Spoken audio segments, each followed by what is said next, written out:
Hey guys, we're going to be talking to the bare knuckle babe herself, Miss Britain Hart. We're going to talk about what she's been up to and her upcoming fight at BKFC 14. Don't go away. God, it's been a long time since I've talked to you, Britt. Like, what's been going on with you? You know, I know you've had a couple boxing bouts in between all this. Like, I mean, I guess just what's been going on with you? Like, what have you been up to? Well, I have been very busy, that's for sure. I've been traveling, going to other gyms, moving around, doing some crazy things like that. Um, I'm part of some really great things. The Women of the Carolina Fight Life. They're down in Charlotte, so I've been going down there, help out with them, and do things with them, and they're always amazing and so supportive. I had a fight with them earlier in 2020, down in Dallas, Texas.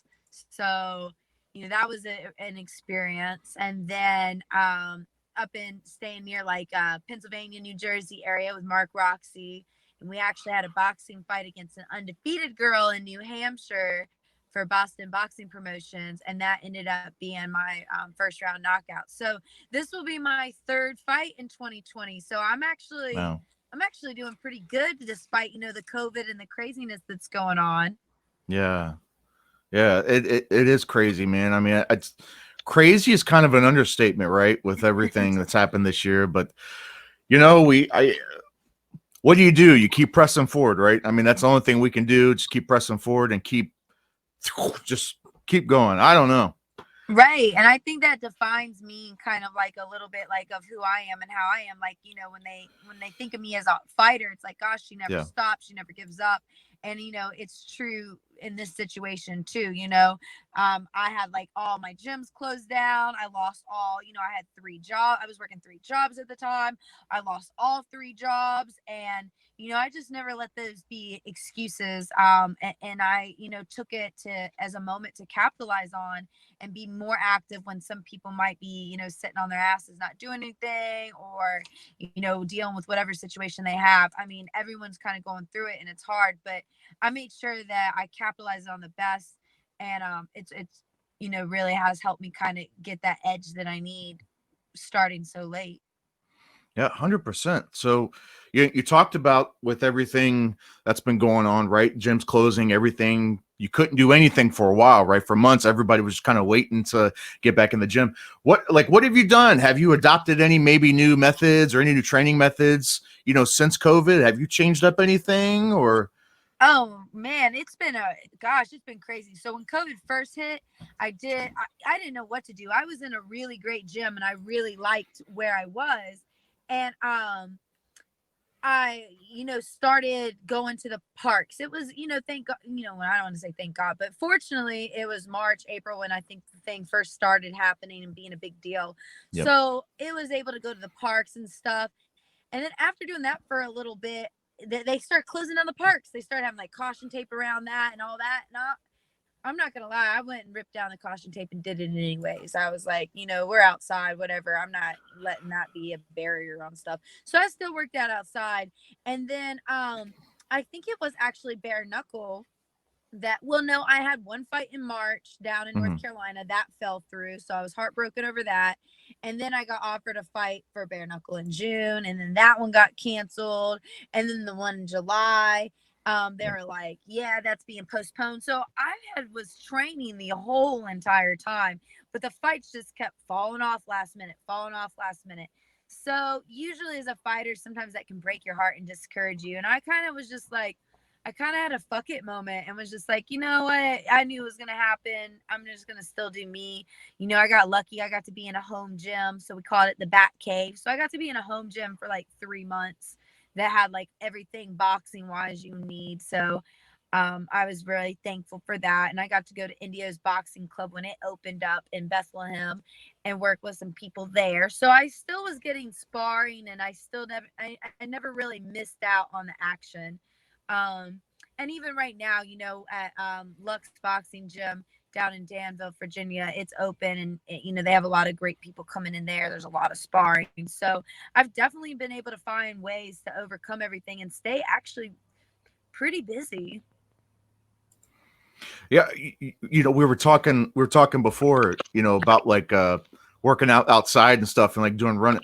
I'll be damned. I see people, I don't know if you see this, but I see people when I go to the track or whatever, just walking around the park.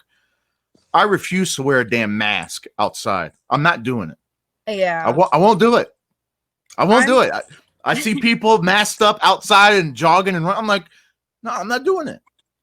Yeah, you didn't see it in the beginning, but I think more and more you see it more often, and it's kind of like, and it kind of is location sensitive. You know, you can go one location and it be one way, and then go somewhere else and it be like, you know, mask everywhere. So I think that it's one of those things that, you know, like the whole thing, it just doesn't make sense. But I think, you know, you're outside, it's good air. You know, I feel like we all have the choice to live how we want. I feel like if you wear a mask, whatever, more power to you. You don't have to worry about getting sick because you're protected. So the people that hate on people that don't wear a mask, they're like, wow, that's disrespectful and you should not get other people sick. But I mean, if you're wearing a mask, you should be fine, right? Because that's what it's there for, to help protect us against this.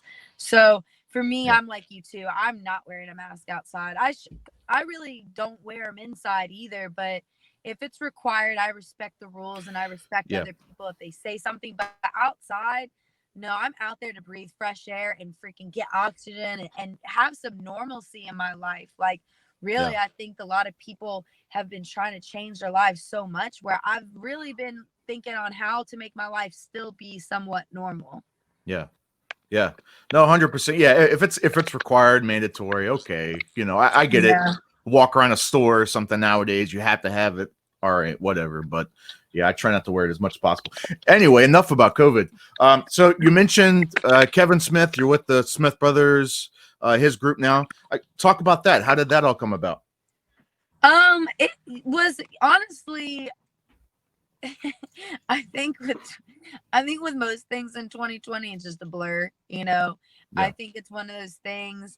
Um, I guess it's a good thing, you know, when it happens, you know, it's just something that falls into place. So Yeah. it's not anything that is, you know, really set upon, I guess you'd say. Um, yeah, I don't know. It just was one of those things, you know, people try to help and Yeah. believe in you and support you. It shows. And, you know, when people really have your back, you know, you want to be around people that do that because it's like a give and take, um, that's why I tell people, like, I can only provide love that I'm given. Like, so you'll see me and be like, wow, she's so nice and she's so awesome. But I mean, don't get me wrong. I have a mean switch too, and I can be mean. But if you're nice to me, I don't care who you are. I don't care what your background is or what you're about. If you're nice to me, I'm going to be nice back. And if you believe in me, that's like, and respect me, that's like the number one thing I could ask for out of a person. So when I see people are true and honest about that, I really give back in that situation too. So we're about a week out now. BKFC 14. You're on the card versus Randine. I said I wasn't going to pronounce her last name. I apologize, Randine. I just don't want to mispronounce it. So we're just going to stick with that. You versus Randine, BKFC 14, Miami, Florida. I'm pumped. It's a stack card. I guess first tell me about, tell me about the call to be on the card to face Randine. Yeah, I really wanted to fight Callie Cutler. I was really upset that Mm, didn't work out. And, there's a lot of things I think on it. Maybe I should have been so, yeah, you know what? It doesn't really matter. But, anyways, I was excited for it and ready to do it. And then it didn't work out. And I felt like I was a little bit more upset and bummed out about it than I normally am. And so that said something to me. So when they asked if I was ready, they asked if I was ready November 13th. And I said yes. I didn't ask where, what, who, what way. I just said yes. And I said, let's do it. And so I already knew that date, but I didn't know who I was fighting. And then they mentioned one girl's name, and I actually had been preparing for her this whole time. So it did kind of throw a little wrench in the way. When they said it was Randine. So now, it's a little bit different of a game plan than the original girl. So that's something that happened. And, I'm thankful for it in some ways, and then other ways not. So I guess there's pros and cons with everybody that you fight. You know, Randine's going to be um tall and, you know, long and reach, so I won't have the reach Yeah. advantage, but I'm usually used to having a reach advantage. But then at the same time, I guess bare knuckle has always been pretty even for me. So, you know, I would say Beck and Christine were about the same height. So I guess I should be used to that. But in boxing, I typically fight people that are shorter than me. So, you know, that game plan is a little bit different than someone who is the same height or even taller than you. So I have that to think about. But yeah, basically, again, I was offered the fight and I didn't ask who. And, you know, that's Britain Hart for you, you know. She fights anybody and everybody. So this one, you know, I'm ready for sure. And going in there, I think that this is a big deal for me. I've been going really hard, which is why you don't normally you see when I'm in interviews, I'm a little bit more dressed up and nice, but I've been really taking it serious, being in the gym as much as possible and working as hard as I can, because to me, you know, this is my third strike and I'm not going out. So that's, you know, really important to me. So the first fight was a split decision. You know, whatever people think I won, I think I won, but it was still a loss. And the Christina Ferrer fight was unfortunate because it was a doctor stoppage, but at the end of the day, it's still a loss. So this Yeah. third one, you know, is my third strike. And I feel like it's really crucial that I go in and really show people why I belong there and why I belong there as a champ. 100%. And obviously, with you've got the bare knuckle experience now. She doesn't. I'm sure that has to figure into your game plan, right? Like you can exploit that because, as you can attest to, and everybody else can attest to, you know, yeah, MMA, you know, glove boxing, but bare knuckle, it's it's its own, you know, monster. So, I. I assume like what do you plan to, you know, take with you? Like what do you plan to exploit? What do you expect from her, to rephrase the question, you know, being that she's never, you know, experienced bare knuckle before? What was your take, you know, when you first stepped in bare knuckle? What was one of the things that you know, took from it, like the difference, you know, from other combat sports? Well, gosh, you make me think two different ways. I want to tell you the truth, but now I kind of want to be like, man, this shit fucking hurts like hell. It'll never, your face will be numb for weeks. You won't be able to move it now. You know, honestly, I will say this. After the Beck fight, my face was really swollen. Like, I mean, it literally couldn't move it. I think it depends for real. I think that I've seen people get very timid and scared when they get hit in the face with gloves on. Yeah. So I think that it depends on the person, if you can take a punch or not. So if you get hit and you don't like getting hit, you know, bare knuckles definitely not for you, because you know it is a different feeling. It's completely different. Like I always look at it as like, man, they have knives on their hands. Like, I mean, each one of those knuckles has the potential to cut you. It's not being soft. So I think that I have that experience going in it twice, and both outcomes were, you know, I made it through. So I know that it's possible, but to some people, they might not think it's possible. I mean, look how many girls have been on Bare Knuckle Fighting Championship just once and only had one appearance. So Right. I think that that says a lot of the sport too. I mean, of course you have, you know, the winners, you know, and the people that are winning coming back, but you know, do you see a lot of the losers coming back? You know, not that, you know, they did their thing and they're athletes, but sometimes they're one and done. There's a lot of bare knuckle females that only have one fight. So at least I can say, you know, I've had, you know, two, which is, you know, I keep coming back. So that, you know, says something about me and what I can take. So the question is now is, what can she take, and will she be back? Will she have that in her blood and character and in her heart to be able to take that type of damage and still be able to show back up? Mm. So I guess what's your final message? You know, BKFC 14, like I said, it's right around the corner. What can people come to expect from you if they've never seen you before? What can they expect from you?